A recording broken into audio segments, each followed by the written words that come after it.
চীন ও তুরস্কের বিজ্ঞানীরা যখন হজরত নূহ আলাইহিসসালামের নৌকা খুঁজে পেলেন, তখন ভেতরে যা পাওয়া গেল তা দেখে খোদ বিজ্ঞানীরাই থমকে গেলেন।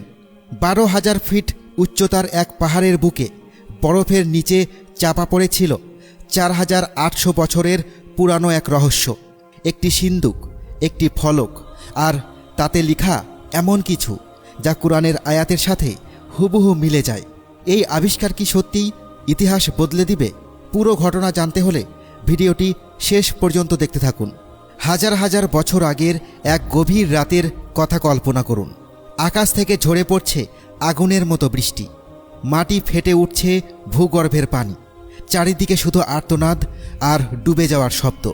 সেই ভয়াবহ মুহূর্তে একটাই নিরাপদ আশ্রয়, হজরত নূহ আলাইহিসসালামের সেই বিশাল নৌকা। কিন্তু এই নৌকা তৈরির গল্পটা আরও চমকপ্রদ। মহান আল্লাহ তাআলা যখন ফেরেশতাদের মাধ্যমে হজরত নূহ আলাইহিসসালামের কাছে ওহী পাঠালেন, তখন নির্দেশ এলো, একটি বিশাল নৌকা তৈরি করো। শুধু ঈমানদারদের জন্য নয়, পৃথিবীর প্রতিটি প্রজাতির প্রাণীর এক এক জোড়া তুলে নাও। কিন্তু সমস্যা কোথায়? নূহ আলাইহিসসালামের কওম তাকে বিশ্বাস করেনি। বরং যখন সমুদ্র থেকে বহু দূরে মাঠের মাঝখানে বিশাল এক নৌকার নির্মাণ শুরু হলো, লোকেরা উপহাস করতে লাগলো, হাসাহাসি করল, বলল, এই বুড়ো কি পাগল হয়ে গেছে? কিন্তু নূহ আলাইহিসসালাম থামলেন না। পুরো 2 বছর ধরে নির্মিত সেই নৌকার দৈর্ঘ্য ছিল 300 গজ, প্রস্থ 50 গজ আর উচ্চতা 30 গজ। 3 তলা বিশিষ্ট এই মহাজাহাজের ভেতরে ছিল অসংখ্য কক্ষ, বিশাল কাঠের স্তম্ভ, যেন একটি ভাসমান শহর। তারপর এলো সেই দিন। বৃষ্টি শুরু হলো, থামল না, পানি বাড়তেই লাগলো, পাহাড়গুলো ডুবে গেল।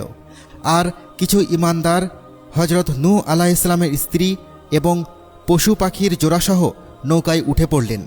এখন হাজার হাজার বছর পার হয়ে গেছে, মানুষ ভুলে গেছে, কিন্তু পাহাড় মনে রেখেছে। পূর্ব তুরস্কের কোহে রাতিদ পর্বতমালা সমুদ্রপৃষ্ঠ থেকে 12,000 ফিট উচ্চতায়, যেখানে তাপমাত্রা 60 ডিগ্রি সেলসিয়াসে উঠে যায়, যেখানে বরফ কখনো পুরোপুরি গলে না।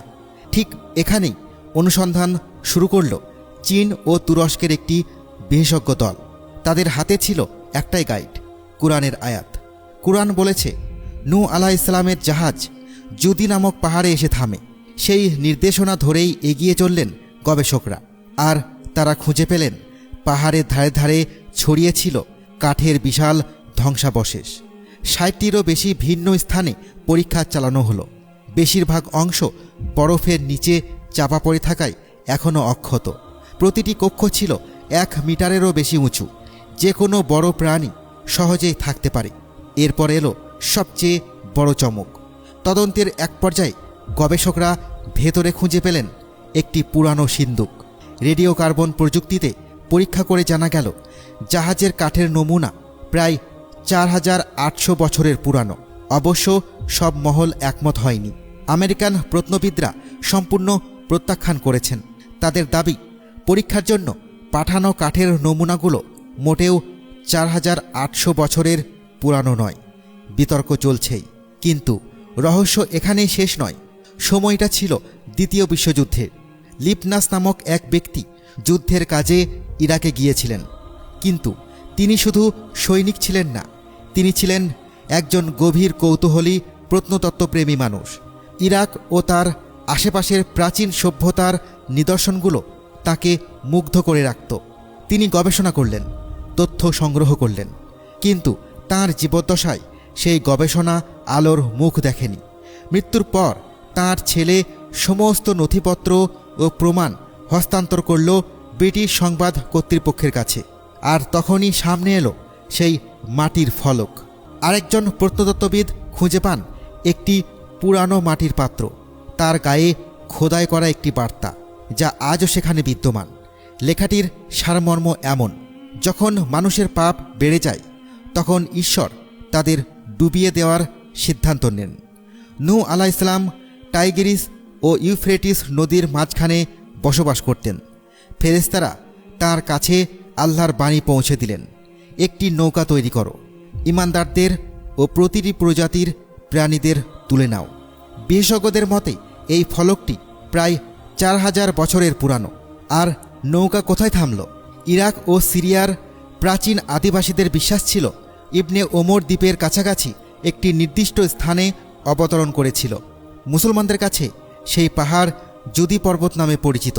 খ্রিস্টান পণ্ডিতরা বলেন এটি আরারাত পর্বত, আর্মেনিয়া ও তুরস্কের সীমান্তে। 1000 বছর পরেও রহস্য পুরোপুরি উন্মোচিত হয়নি। কিন্তু একটা সত্য স্পষ্ট, ইতিহাস, বিজ্ঞান আর বিশ্বাস, 3টি পথ এসে মিলেছে এক বিন্দুতে। প্রিয় বন্ধুরা, আপনার কি মনে হয়? অবশ্যই আমাদের কমেন্টের মাধ্যমে লিখতে ভুলবেন না।